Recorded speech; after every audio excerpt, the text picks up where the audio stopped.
Hello, class. Today we're going over Chapter 5, Organ Systems. Our learning objectives are to define and contrast the terms organ and organ system, identify and locate the major organs of the integumentary, skeletal, and muscular systems, and briefly describe their major functions. Identify and locate the major organs of the nervous and endocrine systems and briefly describe their major functions. Identify and locate the major organs of the cardiovascular, lymphatic, and immune systems and briefly describe their major functions. Identify and locate the major organs of the respiratory, digestive, and urinary systems and briefly describe their major functions. And finally, identify and locate the major organs of typical male and female reproductive systems and briefly describe their major functions. So, an organ. What is an organ? An organ is a structure made up of two or more kinds of tissue organized in such a way that they can together perform a more complex function than can any tissue alone. An organ system is a group of organs arranged in such a way that they can together perform a more complex function than can any organ alone. Now, the integumentary system, let's begin there. The integumentary system has only one organ, the skin. So the skin is the only organ of the integumentary system. However, there's millions of appendages in the skin. We have hair, we have nails, we have sense receptors, we have sweat and oil glands. In the skin, in most adults, the skin will actually weigh 20 pounds or more, accounting for about 16% of our total body weight. The skin is the heaviest organ of the body.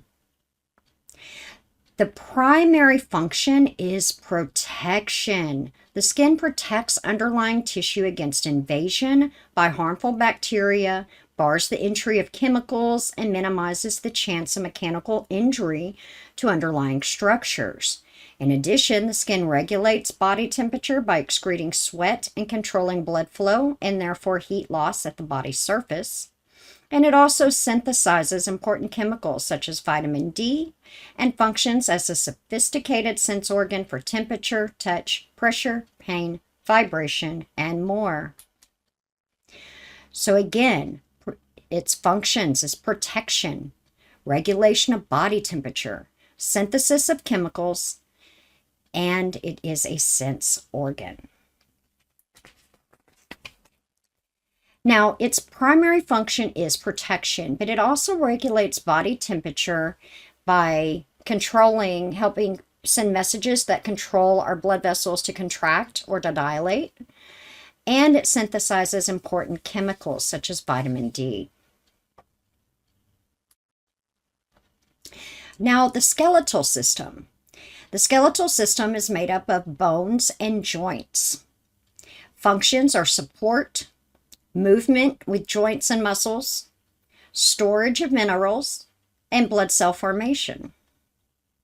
The skeletal system includes not only bones, but also related tissues such as cartilage, ligaments, tendons, muscles, and connections. So let's talk about ligaments. Ligaments are bands of fibrous connective tissue that help hold bones together. A tendon is a dense strap or sheet of regular dense fibrous connective tissue. Connections between two or more bones are called joints.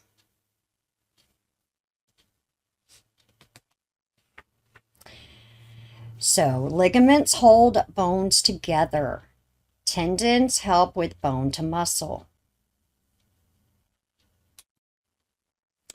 Now, the skeleton provides protection and a supporting framework for the brain and other internal organs.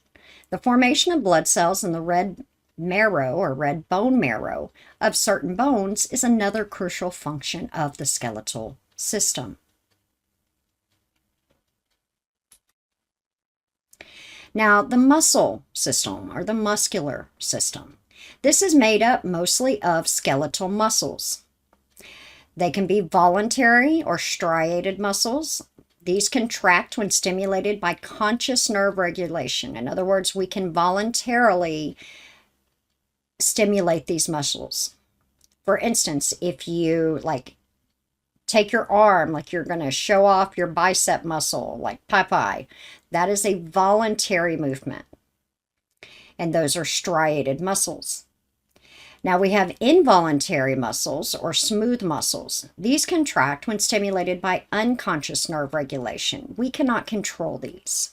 These are like what's going on in our stomach and kidneys, things like that. Then we have the cardiac muscle. Cardiac muscle is specialized to the heart. It is the heart muscle. Cardiac muscle pumps blood through the circulatory system throughout our body. Now, our muscular system functions to help us with movement, maintenance of body posture, and it does help produce heat. Remember when we talked about shivering the muscles? You'll start to kind of shake, and that produces heat. Now, when stimulated by a nervous impulse, skeletal muscle tissue shortens and it contracts. Smooth muscle tissue is found in the walls of hollow organs, such as the stomach, small intestine.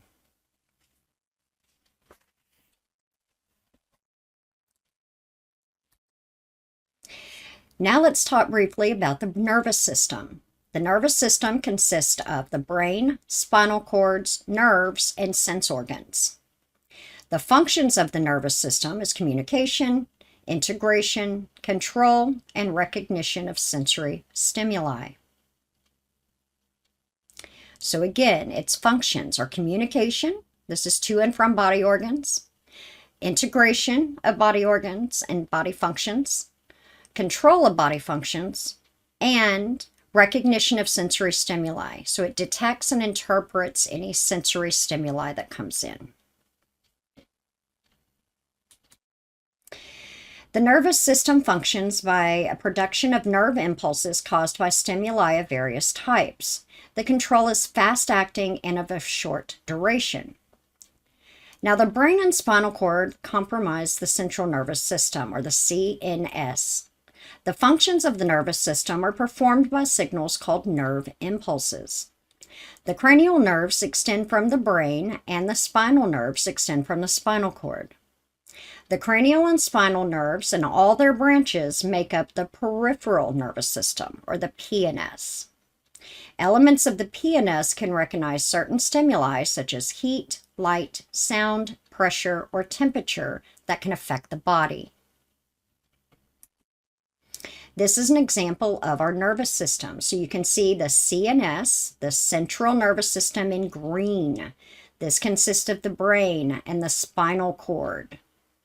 Then you see the peripheral nervous system. This is under the CNS. This is not the same. And this is the peripheral nervous system. We talk about this more in our nervous system chapter. Now let's talk about endocrine system. The endocrine system controls growth as well as regulates metabolism, reproduction, and other body activities. The endocrine system is usually a little more difficult for students because it involves all of these structures. So what is in the endocrine system? The pituitary gland, the pineal gland, the hypothalamus, thyroid gland, parathyroid glands, thymus, adrenal glands, pancreas, and in the female, there's ovaries, and in the male, there's testes. So let's look at the endocrine system on this image. So you'll see in the brain, we have the pituitary gland, the pineal gland, and the hypothalamus. These are all located in the skull. Next, down in the neck, you'll see that we have the thyroid gland. And on the side of each thyroid gland, you'll see those two little parathyroid glands. They're on each side of the thyroid, in the neck. Then next you'll see the thymus. The thymus is kind of on that mediastinum. It's on that breastplate. It's more in the thoracic cavity. It does kind of look like it's going up towards the neck, but it is not in the neck. And interesting, the thymus shrinks as we age. Next, you'll go down, you'll see the adrenal glands. These kind of lie on top and kind of like encompass the top parts of our kidneys. Next, you'll see the pancreatic islets. This is the pancreas, okay? So the pancreatic islets in there, and they're responsible for a lot of enzymes, and this is what helps control blood sugar, insulin regulation. Next, you go down, you'll see if it's a female, the ovaries, which help with estrogen and progesterone production, and then the testes in males, and that helps with testosterone. So what are the functions? The endocrine system has quite a few functions. The secretion of special substances called hormones directly into the blood. So this is where we get hormones. And organs of the endocrine system perform same general functions as the nervous system. So oftentimes we call it the neuroendocrine system. The neuroendocrine system. Neuro as in nervous system, and endocrine for obviously hormone, endocrine system. So again, we can think of it as the neuroendocrine system because it functions to help in communication, integration, and control of certain processes within the body.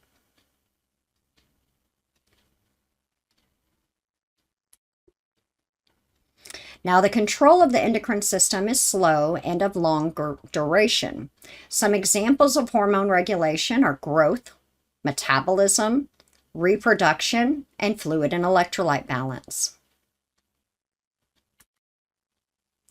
Next up is our cardiovascular or circulatory system.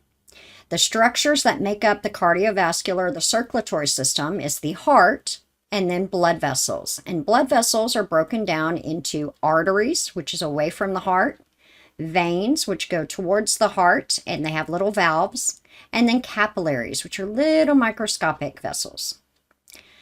The cardiovascular system consists of the heart and a closed system of vessels made up of artery, veins, and capillaries. The functions are transportation. It transports a lot of our nutrients and blood cells throughout the body. Regulation of body temperature by constricting if you are too hot and then dilating if you get too cold. And then immunity, body defenses. So here you can see the cardiovascular or circulatory system. Again, I do not expect you to label all of these, but at some point in nursing program, you will have to know them all. So I recommend that you study where these veins and arteries are.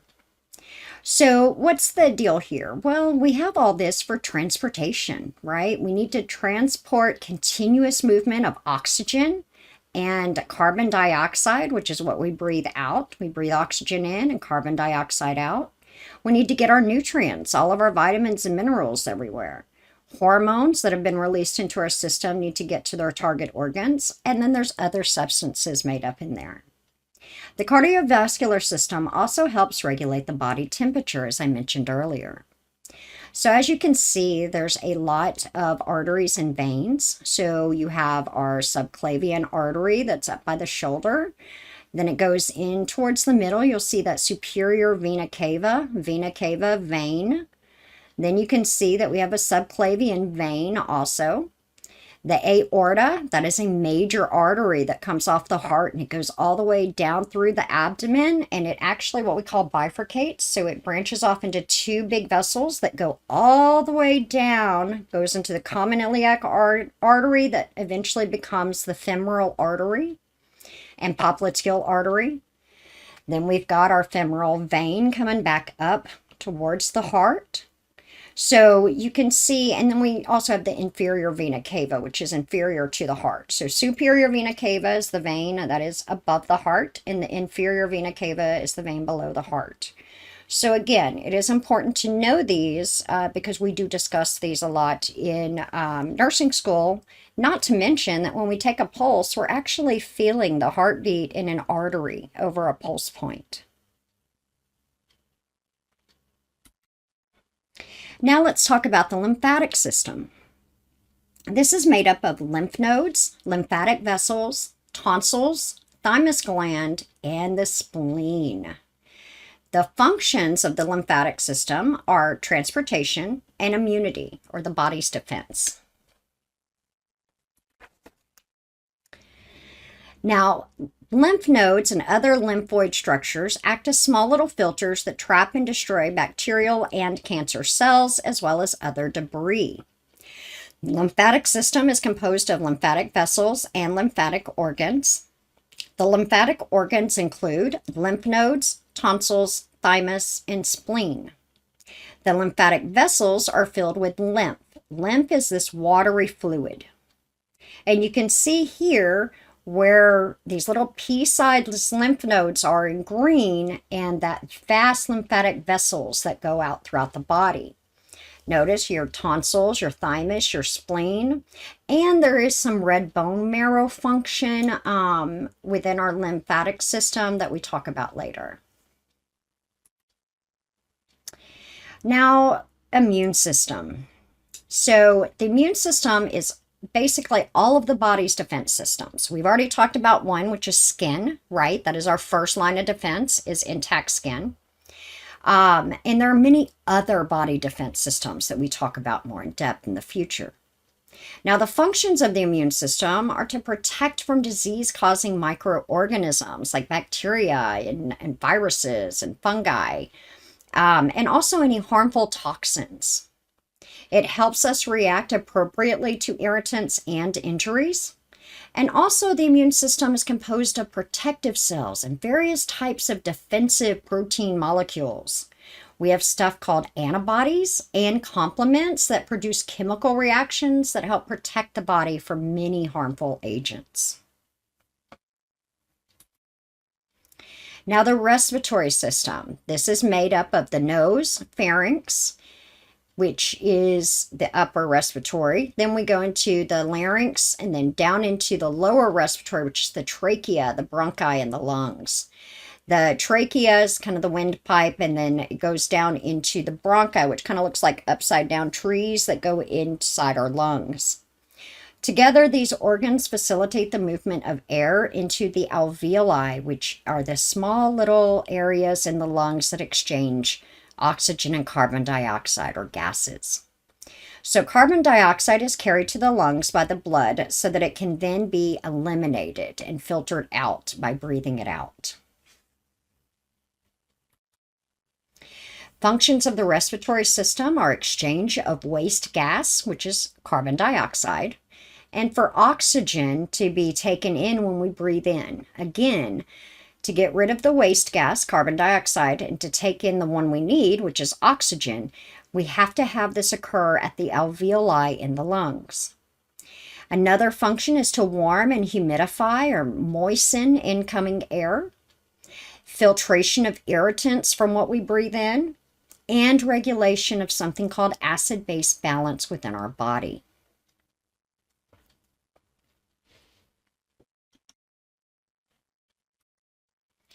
The organs of the respiratory system perform several functions in addition to permitting air movement into the alveoli. For example, if you live in a cold or dry environment, incoming air can be warmed and humidified or moistened as it passes over the lining of the respiratory air passages. In addition, inhaled irritants such as pollen or dust passing through the respiratory tubes can be trapped in a sticky mucus and coughed up and eliminated from the body. Here you can see the respiratory system.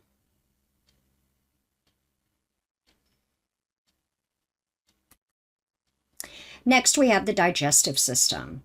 The primary organs are mouth, pharynx, esophagus, stomach, small intestine, large intestine, rectum, and the anal canal. The secondary or accessory organs, so these help in the digestive system, but they are not part of the primary organs. These are our teeth, salivary glands, tongue, liver, gallbladder, pancreas, and appendix. The primary and the secondary or accessory organs work together to ensure proper digestion and absorption of nutrients and the elimination of waste. So you can see here where it starts in the tongue and the mouth. And you see the salivary glands that are kind of down on either side of our tongue, kind of down in towards our chin area here. Also salivary glands that are back by our ear. This releases saliva, which is a combination of moisture, water, and enzymes. Then it goes down into the pharynx or the throat. Then it goes down through the esophagus, down into the stomach, and then from the stomach, which is where hydrochloric acid and a lot of digestion occurs, starts to occur.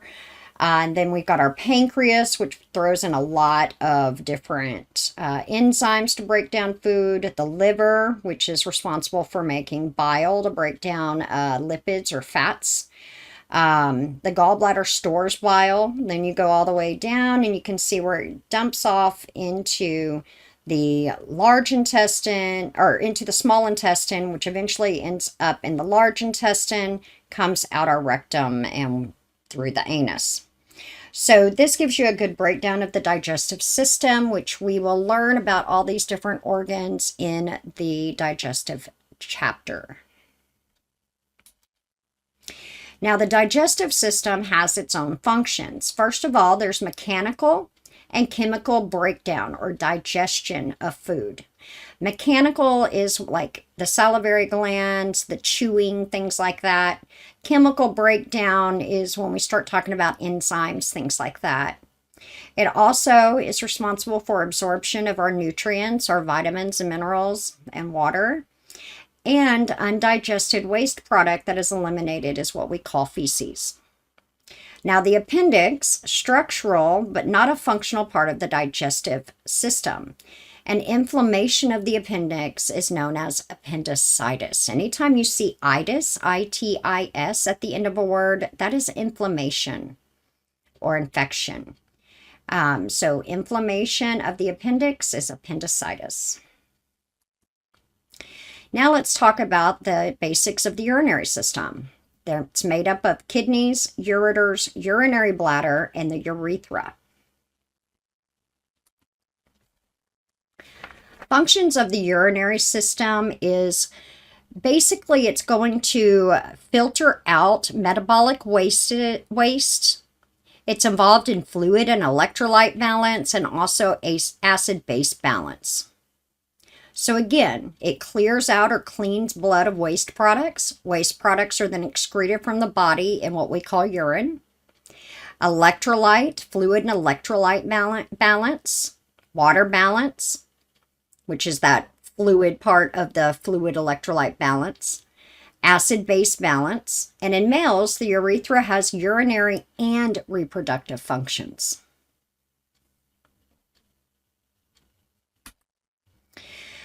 The organs of the urinary system include the kidneys, ureters, urinary bladder, and urethra. In the male, the urethra passes through the penis and transports both urine and semen. In females, the urinary and reproductive passages are separate.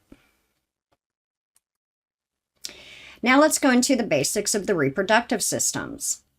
In the male, we have the gonads. The gonads are the testes. And that's important to remember. The gonads are the testes. Then we have genital ducts. This includes the vas deferens and the urethra. We have an accessory gland called the prostate. And we have supporting structures called genitalia. This is the penis and scrotum. Now in the female, the gonads are the ovaries. The gonads are the ovaries. Then we have accessory organs in the female, which are the uterus, uterine or fallopian tubes, vagina. Then our supporting structures are the genitalia, which consists of the vulva, and mammary glands that are in our breast. So here you can see the male reproductive system. Functioning together, the male reproductive structures produce sperm and introduce them into the female reproductive tract. The prostate and other accessory organs add fluid and nutrients to the sex cells as they pass through the ducts and supporting structures. And the sex cells we know as semen. In the female, ova travel through the uterine tubes, also known as the fallopian tubes, where they are fertilized by sperm. The breasts are fatty extensions of the skin that house the mammary glands. And you can see here the external genitalia on a woman is the vulva.